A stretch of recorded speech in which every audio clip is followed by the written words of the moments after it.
What's up, Jared? How are we doing this week? We're doing good, real good. I have to say I'm a fan of the pants. They look very comfortable. Well, thank you very much. They are very comfortable.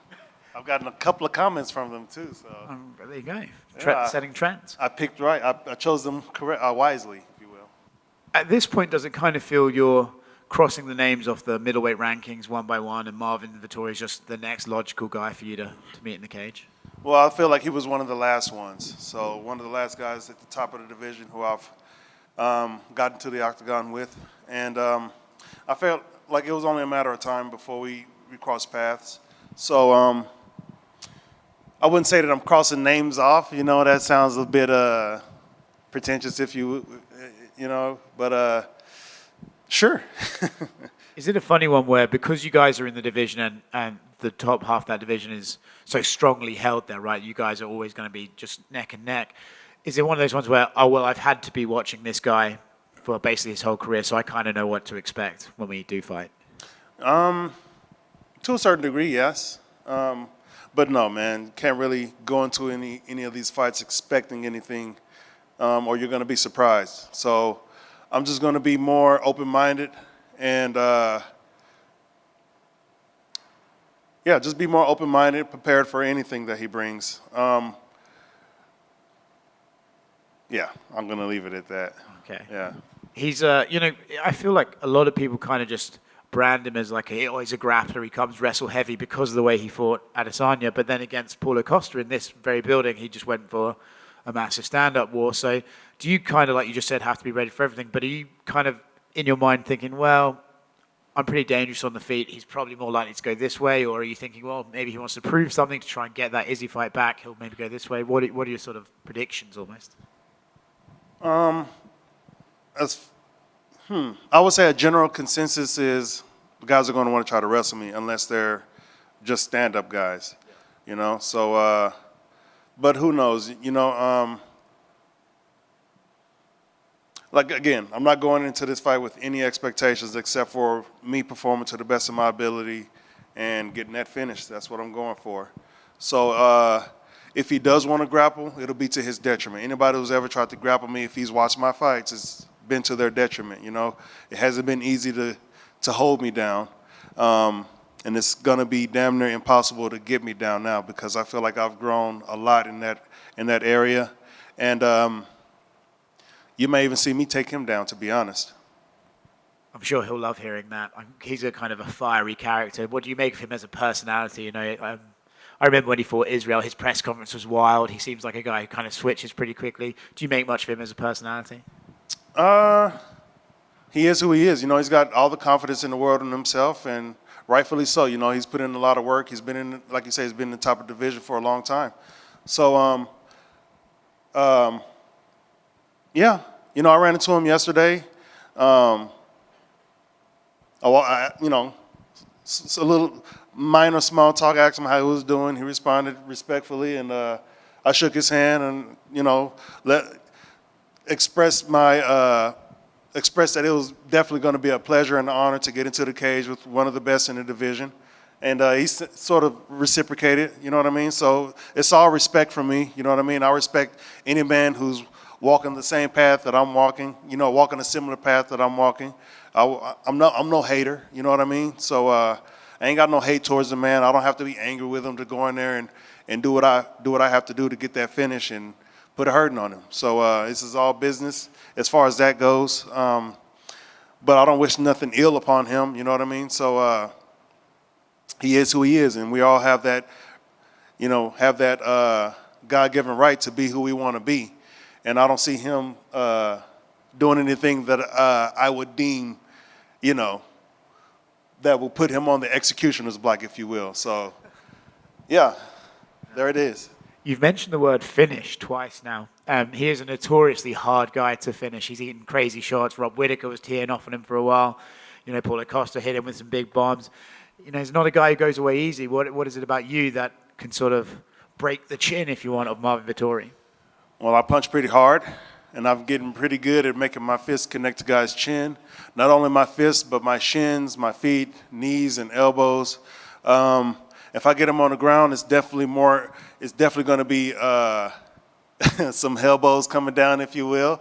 So that's my goal. You know, I don't go into these fights wanting to win a decision or outpoint somebody, you know, look good on the scorecards. You know what I mean? I'm going there to incapacitate my opponents. That's it. You know what I mean? Either by knocking you out, which is, you know, the more efficient, fastest path to victory, if you will. Submissions, you know what I mean? I got a couple of submissions on my record. It'll be nice to get my first submission in the octagon. So there, yeah, you know, or I just batter his face in till his corner throws in the towel, or the doctor says, hey, you can't take anymore, or something. I just want to finish, you know what I mean? So that's all I go for, and especially considering the fact that he hasn't been finished, I'd love to be the first guy to break that cherry. Cool. Two more quick ones from me. You know, I feel like you're going to answer this question almost every time you fight again is, what are the stakes for this one? You know, you want that rematch with Israel. He's shown an interest in Dricus du Plessis, or it's likely, if not him, going to be Rob in Sydney. You said your passport's ready to go down there. Do you think, you mentioned finish, if you get that finish, you can actually push your way past all these guys and be like, hey, I'm there and I'm ready? Potentially, but what's been said has been said. They already said that's a contenders match. But I want to go in there and perform the best of my ability, and I know that I can open some eyes and drop some jaws, if you will, and maybe break a jaw, if you will, you know? So that's the plan, man. Go in there and perform the best of my ability and show Dana, Mick, Hunter, Sean, whoever else needs to see that I'm ready for this second shot at the title. And not only just a shot at the title, I'm ready to take the title from the best from Israel. Last one for me. How do you see that Rob Dricus fight going? I mean, I feel like Dricus is being written off by quite a large population in the MMA community. For you, do you think he has a shot? I think anybody has a shot in this game, you know. Dricus has been much kind of a buzzsaw in his last couple of fights. Rob is a very good tactician, though, you know what I mean? So I think that's why people would write him off. But who knows how that fight's going to go. Maybe he can take a shot and get a hold of Robert and then tire Robert out. And Robert slows down. Dricus doesn't slow down, as we see, you know. Who knows how that fight's going to go. It's going to be a fun one to watch, that's for damn sure. It's always fun watching the Reaper do his thing, and Dricus has been exciting in his last couple of fights too. Other than that, you know, I'll just be watching as a fan and have that professional vested interest as well, you know. So, yeah. Hey, Jared. I just wanted your thoughts on Israel getting his belt back at UFC 287 by knocking out Alex Pereira. Just what were your thoughts? Did you expect that? Like, just everything. When watching fights, I try not to go into any of these fights with any expectations.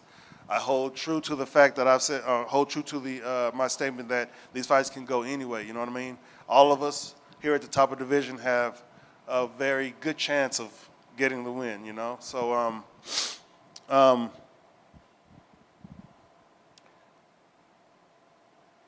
yes, I was watching it. I was very entertained by it. You know, it was a little dicey in there. It looked kind of like the end of the first fight and the end of the first round of the first fight. You know, so a lot of correlations going on there. And the first time Alex got it done in the fifth. This time Israel got it done in the second. Was it the second?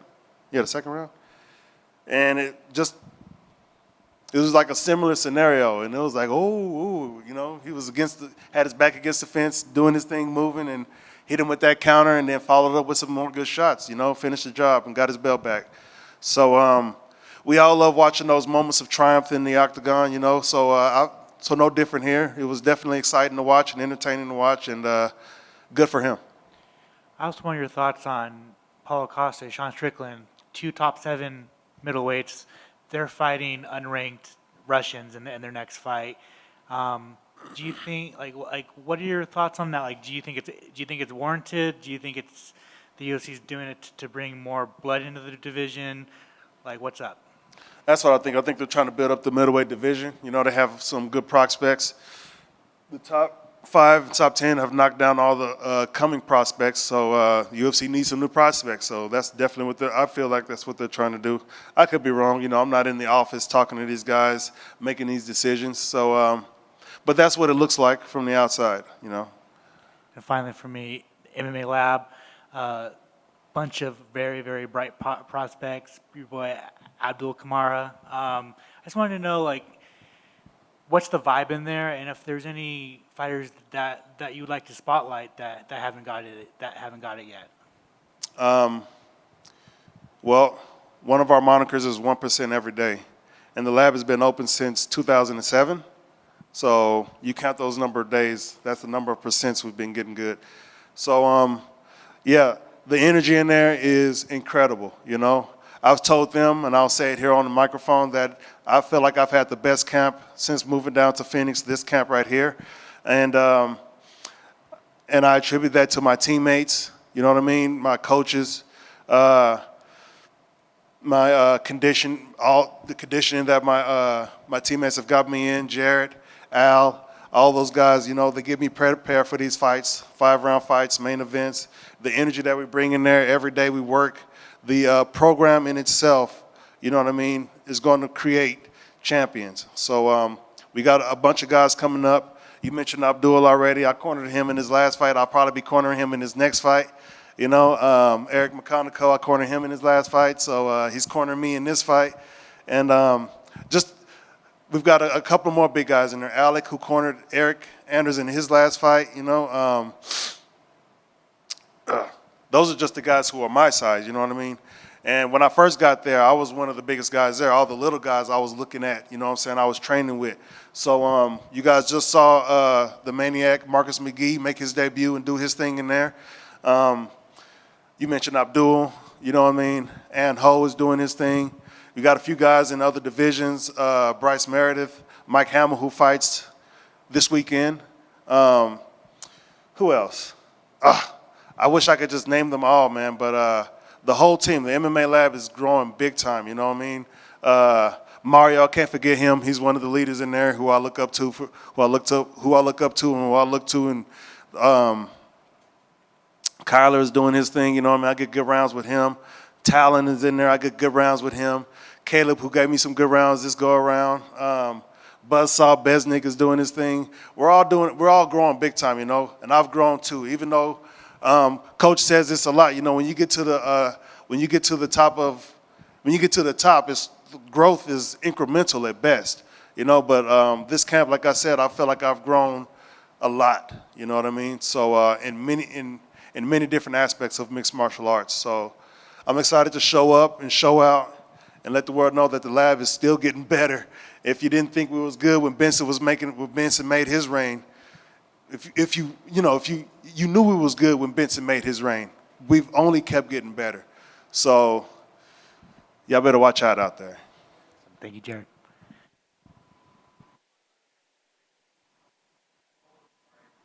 Okay. Got me? Oh, perfect. I want to talk about your preparation a little bit in this camp. As you know, Vettori is a very well-rounded fighter, and just like you talked about watching the film and how you can grapple with the best of them, you can strike with the best of them. How have you prepared differently for him rather than an Adesanya or a Strickland? I wouldn't say I prepare differently. I prepare for the best, and I prepare to make myself better. You know what I mean? Only time I start changing things up is when we get a name and we start implementing, hey, this is what we think can work against this guy. But nothing's changed. I've only made, just been more, consistent in my training. I've grown. That's the only difference. I've gotten better. You know, my grappling is much better. My striking is much better. My conditioning, my physique is going to definitely be better. You guys will see that when we come time to take these clothes off and flex in front of the cameras. So I'm just better, you know what I mean? It's nothing different, just better. You know, we're already doing the right things. So ain't no point in changing that. You know what I mean? If you're on the right path and you change directions, you're going to make yourself harder to get to the goal, right? So, and there are no shortcuts in this game. So we show up, we work hard, and come fight night, we're going to show out. Jared, over here. You expressed your thoughts on Israel's triumph over Alex Pereira at 287, but were you a bit disappointed Pereira did not retain his title as he hasn't faced guys like you and Vettori yet? No, I can't say that I was disappointed. I was happy when he won the title. Happy for him. You know what I mean? Congratulations to the man. And this is a fight game. One person's going to win, one person's going to lose. So I'm not that invested in who I fight. You know what I mean? Again, Rogan said it at the end of the weigh-ins when I fought Israel, saying that he's the final challenge. And I say, no, he's not the final challenge. I'm the final challenge. I'm only working on myself. That's the only reason why I'm doing this, so I can be a better me. Not to fight any of these guys and be better than them. They don't reside in here. They don't reside there. When I look inside, that's the challenge that I'm trying to overcome right there. Every day. They don't go home with me. They don't, you know what I mean? They're not the ones saying, wouldn't you rather play the video game than go to the gym or anything like that? You know what I'm saying? These are things that I have inside of myself. They're not the ones saying, you're tired, you should just quit. You know what I mean? Those are the voices that you have inside of yourself. So that's the challenge. You know what I mean? Not them. It's me. So the idea of fighting him would have been exciting. You know what I mean? I'm here to fight whoever. But I'm here to fight the best. So he is one of the best. And the potential is still there. He's still in the UFC. I fought at light heavyweight before. I get the title at middleweight. He gets the title at light heavyweight. Maybe we'll do the double champ thing. That seems to be the popular thing that everybody's doing, and that would definitely help solidify my name in history. So yeah. And assuming Israel remains champ and things go well for you this weekend, how would you approach a fight with Israel differently rather than the first time? Better. You know what I mean? When we fought Israel the first time, we started working on things, and I've just kept developing it. So it's been a year now in development. Things that I've ingrained in myself, not just new things that, we should try this. Nothing like that. We got to do this better. We have to do that to make this happen. We have to do all these A, B, C through Z to make this happen, and continue to work on those things. So better.